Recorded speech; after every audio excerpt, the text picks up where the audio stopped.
It's been just under a year since we started my dream restoration bass boat project, and so far it's been a wonderful season. We've been fishing, speed testing, putting this boat to work, and for the most part it's done everything I've wanted it to do. Until this weekend, that is. We have a huge problem with the 200 horsepower Mercury.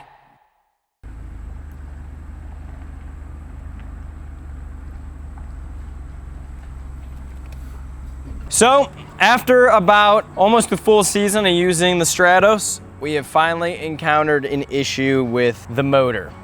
I knew it was too good to be true. Buy a boat, restore it, the motor just not give you any issues. As you guys know, this was a bass boat restore. I picked this thing up for $3 grand and we did a full do-over on the boat. This has been such a beautiful experience. I really haven't ran into too many issues. If anything was an issue, it was electronic. Now, I'm pretty savvy when it comes to like little motors and stuff like that. I've learned quite a bit over the past 2 years doing this YouTube channel, but I always find myself in the comment section of videos to help me figure out what is exactly going wrong with these boats. I could go to a marine dealer and have them figure out the problem. I thought it was only fair, since I built this boat with you guys, that we try and fix the problems with the boat with you guys as well. On top of that, I have a tournament in 3 days, so me dropping this thing off at a mechanic isn't even an option. Enough jibber jabber, let's show you guys what's going on with the 200 Optimax. So the biggest problem that we had with this motor initially was when I got it, it would not pee. We tried replacing the water pump, the impeller.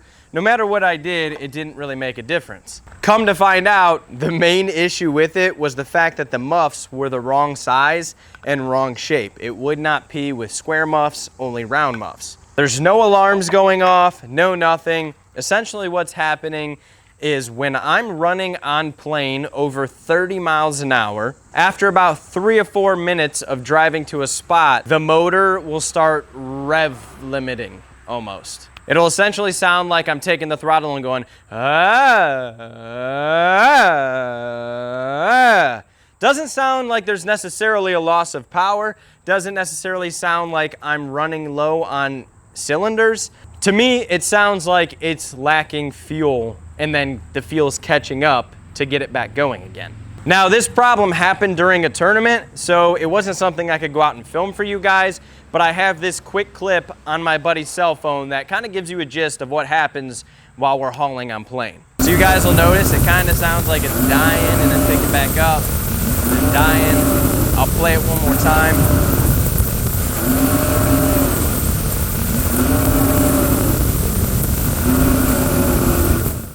I want you to let me know immediately what you guys think that could be in the comment section down below. But if I had to guess, this is probably something fuel related. And I can guarantee I'm probably gonna start getting the comments, oh, the Optimax is going, Opti-bomb, Opti-bomb. All jokes aside, guys, I really think this comes down to 3 issues for my research. I think we have a failing fuel pump somewhere, whether that be with the lower fuel pump or the main, or I'm thinking a throttle position sensor. I don't really know how I can diagnose either of those. So that's where you guys come in.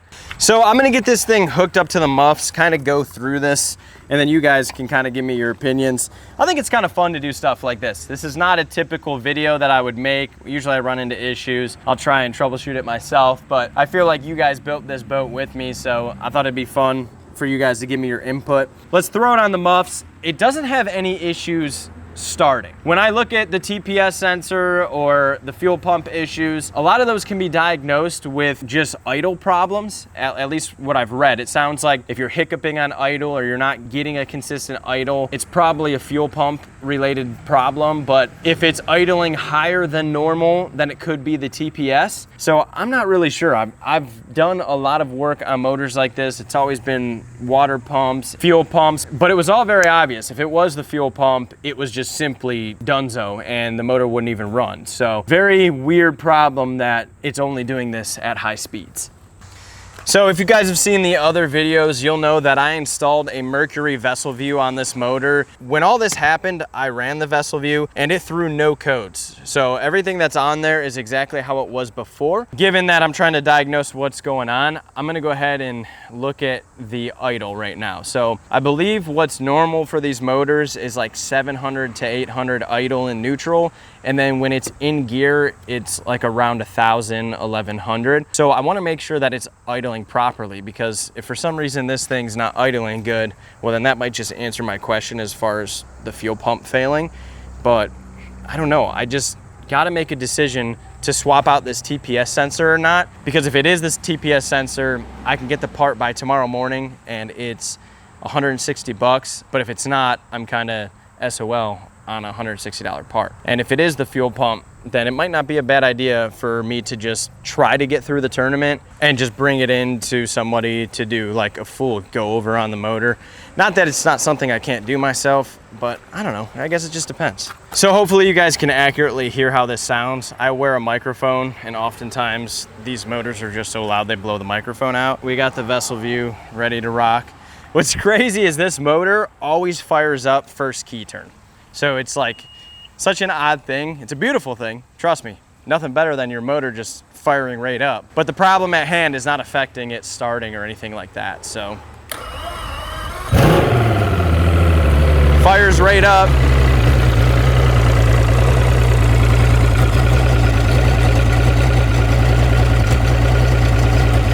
I'm not gonna lie, it kinda actually sounds like it's running rough right now.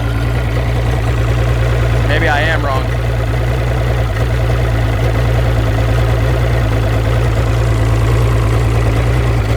It kind of sounds like it's got like an intermittent misfire.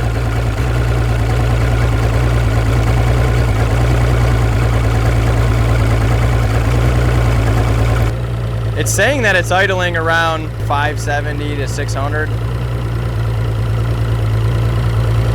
So it sounds a lot higher, but it's not running codes or anything according to the VesselView, so.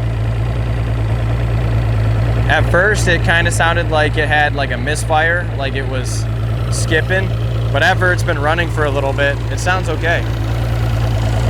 Now I know I should have it in the water to do testing, but I'm gonna go ahead and put it in gear just to see if it makes a difference. So I put it in gear.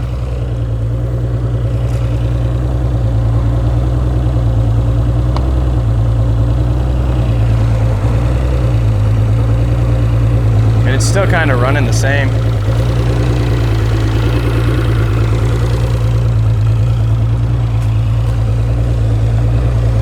Interesting. I want to say that's probably pretty normal for idling. I read what I read about these motors on the internet, but I don't think like 600 is low RPM for a boat. I'm not sure. Put it back in neutral. So after running it for a while, I was also told you could check your fuel pumps by just touching them.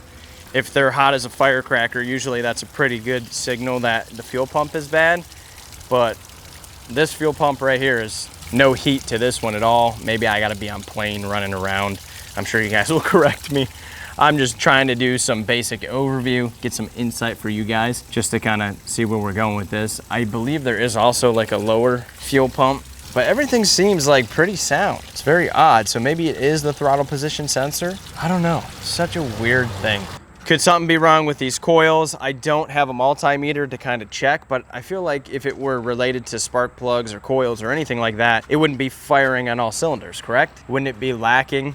It runs great, like fires right up. I can putz around, I can get it up on plane, but once I'm riding for like 3 or 4 minutes, it just starts going, oh.